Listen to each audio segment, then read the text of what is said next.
Hello students, I am Indu Bana and today I am here with the question answers of the second chapter of your textbook Hornbill. We are not afraid to die if we can all be together. Students, this is not a detailed explanation of the chapter. If you want to see the detailed explanation and want to understand the story in a better way, you can watch my other video.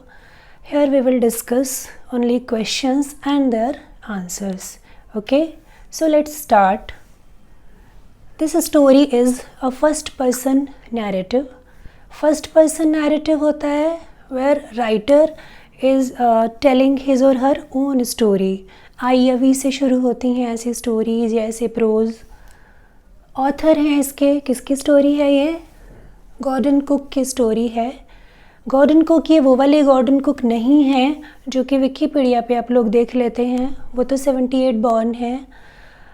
Coincidentally वो भी एक seller हैं और match करती हैं कुछ चीज़ें तो कंफ्यूज होते हैं बच्चे. ये वो वाले गॉर्डन कुक नहीं हैं. इनकी डॉटर फेसबुक पर है, अब 50 इयर्स की हो चुकी हैं वो Sue. Ellen East must be some professional writer, जैसे हेल्प के लिए इन्होंने इनको अपने साथ जोड़ा होगा. एलन ईस्ट के बारे में कोई जानकारी स्पेशल कहीं अवेलेबल नहीं है. Well, theme of the story, optimism helps us endure the stress is the main theme of the story. कि अगर हम अपना एटीट्यूड पॉजिटिव रखें, ऑप्टिमिज्म मतलब पॉजिटिव एटीट्यूड की कोई बात नहीं, सब ठीक हो जाएगा. अगर हम ऐसा रखें अपना एटीट्यूड तो हम कैसा भी स्ट्रेस बियर कर सकते हैं, ये मेन थीम है. और power of family bonding and faith in each other, unfailing spirit to fight with the danger are supporting themes. Okay, supporting themes जो हेल्प कर रही हैं मेन थीम को डेवलप करने में. Right. Questions. Question number 1, what did author plan to do and what preparations he made for it. मैंने sequence में ही लिखे हैं क्वेश्चंस, जैसे स्टोरी डेवलप होती है उसी तरीके से. तो पहला ये क्वेश्चन है कि उनका क्या प्लान था और उन्होंने उसके लिए क्या प्रिपरेशंस की. Author plan to go on a sea trip voyage पर जाना उनका प्लान था around the world. He and his wife worked hard for it for 16 years. कितने सालों तक उन्होंने इसके लिए बहुत मेहनत की? 16 ईयर्स तक. They mastered the art of navigation. Navigation होता है कि डायरेक्शंस वगैरह समझना और चलाना शिप को या किसी भी व्हीकल को कहीं पर अपने आप नेविगेट करना. आजकल तो आप सभी इसी टर्म से फेमिलियर हैं, सब लोग जानते हैं. गाड़ी में बैठते हैं कहीं भी नेविगेशन ऑन कर लीजिए, है ना, गूगल पर. तो नेविगेशन यहाँ से आया. पहले केवल सी में ही जर्नीज़ करते थे लोग, लंबी यात्राएं समुद्र में ही होती थी. तो नेविगेशन केवल ओशंस के लिए, उस जर्नी के लिए यूज़ होता था. अब ऐसा नहीं है. They built a boat and named it Wave Walker. उन्होंने एक बोट बनाई और उसका नाम रखा Wave Walker. They tested it in roughest weather and became ready for the voyage mentally as well as physically. यहाँ पर ही एंड भी है जो दिखाई नहीं दे रहा है, इसको आप कर लीजिएगा. ठीक. Well, question number 2, list the steps taken by the captain to protect the ship when rough weather began. जब वो शिप लेकर चलते हैं तो शुरू में तो ठीक रहता है कुछ टाइम तक, जब तक वो अटलांटिक ओशन में चल रहे थे, केप टाउन तक जाते हैं. उसके बाद जब वो इंडियन ओशन में जाते हैं तो वहाँ पे बहुत डेंजरस था सी और रफ़ वेदर शुरू हो जाता है क्रिसमस के आसपास से ही. तो वो कुछ प्रिकॉशंस लेते हैं कि उनका शिप ज़्यादा नुकसान नहीं पहुँचे उसको, या अगर कुछ वेव्स उनको हिट करती हैं तो वो अपने आप को प्रोटेक्ट कर सकें. क्या है वो स्टेप्स जो वो लेते हैं? द कैप्टन यहाँ पे लिखा है list the steps taken by the captain, लेकिन कैप्टन अकेले कोई भी स्टेप नहीं लेते हैं, पूरी टीम के साथ ही लेते हैं वो. The captain and his team's aim was to slow down the ship. क्या थी उनकी स्ट्रेटजी? कि शिप की स्पीड कम हो जाए and be ready for the worst. अब शिप की स्पीड कम करने के लिए उन्होंने क्या किया? दे ड्रॉप्ड द स्टॉर्म जिब. स्टॉर्म जिब होती है, सेल होती है जो स्टॉर्म के टाइम में यूज़ करते हैं, उसको उन्होंने गिरा दिया. वो स्पीड कम हो जाती है स्टॉर्म जिब को अगर आपने ड्रॉप कर दिया. अगर उसको फैला देते हैं तो वो स्पीड बढ़ाने में हेल्प करती है. Then tied a mooring rope across the stern. एक मूरिंग रोप होती हैं जो जिससे वाफ पे जाके या कहीं पे शिप या बोट रुकती है तो आपने देखा होगा कि वो एक रस्सी से उसको अटका देते हैं, वो वाली रोप इन्होंने स्टर्न बैक साइड में शिप के बांध दी। All of them practised their life raft drill. उन्होंने अपनी लाइफ राफ्ट होती है बोट, छोटी लाइफ बोट्स भी बोलते हैं उनको।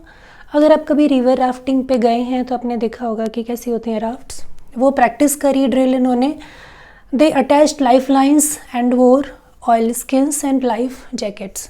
उन्होंने लाइफ लाइन्स अटैच कर ली अपने आप से, शिप में भी बंधी होती है लाइफ लाइन, बाहर की तरफ वायरिंग होती है कि अगर आप गिरने विरने लगो तो उसको पकड़ लो, और अपनी ड्रेस में भी उसको बांध लेते हैं लोग जिससे कि 1-2 मीटर से ज़्यादा अगर झटका लगे तो वो दूर जाके ना गिरे। Well, question 3, how did the first disaster strike the ship. First disaster, first time कब उनके ऊपर मुसीबत आई शिप के ऊपर।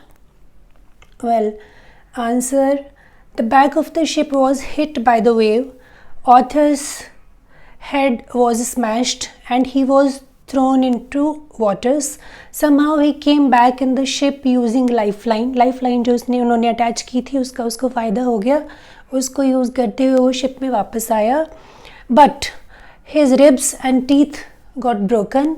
Starboard side of the ship opened and water began to flood in. Starboard side कौन सी होती है शिप की, जब शिप मूव कर रहा है तो आप उसके फेस की तरफ अपना फेस कर लें, शिप के जिधर जा रहा है लेफ़्ट साइड पोर्ट कहलाती है और राइट साइड कहलाती है स्टारबोर्ड। ओके, तो जो राइट वाली साइड थी वो ओपन हो चुकी थी डैमेज होके, उसमें से पानी अंदर आ रहा था, फ्लडिंग मतलब बहुत ज़्यादा पानी अंदर भर रहा था।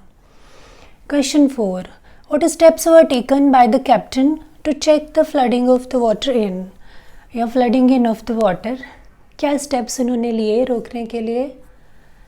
ही मेड सम रिपेयर्स, उन्होंने कुछ चीज़ें ठीक करी। He fixed canvas and put waterproof hatch covers across the holes, जो होल्स बन गए थे उसमें उनके चारों तरफ उन्होंने कवर्स लगा दिए वाटर प्रूफ, जिससे कि वो पानी डिफ्लेक्ट होकर इधर उधर जाने लगा और अंदर नहीं आ रहा था शिप में। He manage to find 2 spare hand pumps, also an electric pump from the chart room which was still functional. He used them to pump the water out. ये फंक्शनल आप वर्ड यहाँ पर याद कर लेंगे, जब भी कोई शिप या कोई भी व्हीकल या कोई भी चीज़ जब ख़राब होती है ना, जब प्रॉब्लम आती है तो सारी चीज़ें डिसफंक्शनल हो जाती हैं और सबसे पहले हो जाता है माइंड डिसफंक्शनल, जो कि यहाँ पे इस स्टोरी में ऑथर का और उसकी फैमिली का नहीं होता है और वो सर्वाइव कर जाते हैं। Okay, well, question number 5, what was the mental state of the voyagers on 4th and 5th January? ये बहुत ही इम्पोर्टेंट क्वेश्चन है, बार बार पूछा जाता है और काफ़ी सारा जो क्रक्स है स्टोरी का ये उसको कवर भी कर लेता है। तो क्या थी situation on 4th January? they were a bit relaxed and comfortable because they had pumped almost all the water out and had eaten their first meal in 2 days. उन्होंने 2 दिन में पहली बार कुछ खाना खाया था, थोड़े कंफर्टेबल थे वो, सारा पानी ऑलमोस्ट बाहर निकल गया था उनका जो भरा हुआ था शिप में। But weather became rough again and they began to feel stressed, लेकिन ज़्यादा देर उनकी ये चली नहीं, जो इनका रिस्पाइट था वो शॉर्ट लिव्ड था, वेदर फिर से रफ हो गया।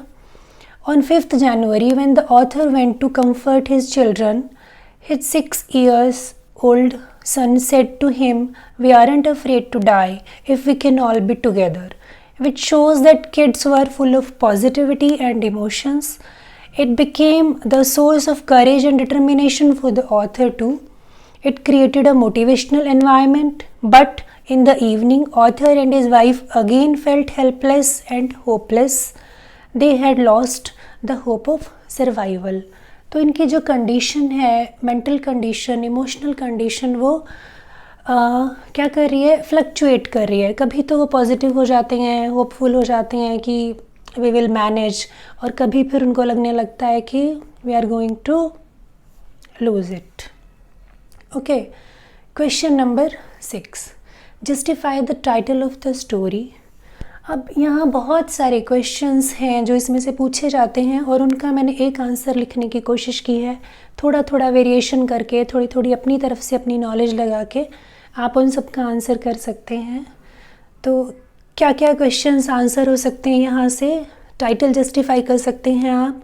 We are not afraid to die is a saga of patience and bravery. Saga है पेशेंस एंड ब्रेवरी का, ये पूछ सकते हैं आपसे। Optimism and courage help to tide over difficulties, comment with reference to the story. इसका answer आप यहीं से कर सकते हैं। ऐसे भी पूछ लेते हैं कि वो troll did children play in treacherous story, तो बच्चों का क्या रोल था, वो भी आप यहाँ से पिक कर सकते हैं। Let's have a look at the answer. This story is a saga of patience and bravery. The whole family and crewmen were full of optimism and courage. We are not afraid to die if we can all be together is a perfectly suitable title for the story. They all were together in the crisis and showed their bravest side. 6-year-old Jonathan said that they didn't fear death, and 7-year-old Sue, ये old है यहाँ पर, 7-year-old Sue hid her serious injuries from her father so that they may continue in unfavorable times. Sue को काफ़ी चोट लगी थी head में, लेकिन वो बस ये कहती है कि it hurts a bit, detail में बताती नहीं अपने फादर को, क्योंकि वो उसको डिस्टर्ब करना नहीं चाहती थी, है ना। तो उसको 7 years के बच्चे को इतनी सेंस थी। So that they may continue in unfavorable times. She even made a card to make her father laugh. एक कैरिकेचर्स बना के ले जाती है अपने मदर फादर के और डैडी को दिखाती है कि दीज आर फनी पीपल, और वो हंसता है। तो children inspired the captain himself proved to be the best and manage to take the boat to the island despite being injured. वो काफ़ी इंजर्ड था, उसके बाद भी वो वहाँ तक अपनी बोट को ले गया। His wife Mary held steering. Mary पूरा टाइम स्टेयर करती है, शिप को वही चलाती है। And Larry and Herb behaved cheerful and positive. It teaches us that if we stay united and positive, we can endure any stress and come as winners. ये story हमें क्या teach करती है, इसका आंसर भी आप यहाँ से कर सकते हैं। Alright. Next question. Why did narrator think of Amsterdam as the most beautiful island in the world? Why does he say thank you to his family and crewmen? तो ईल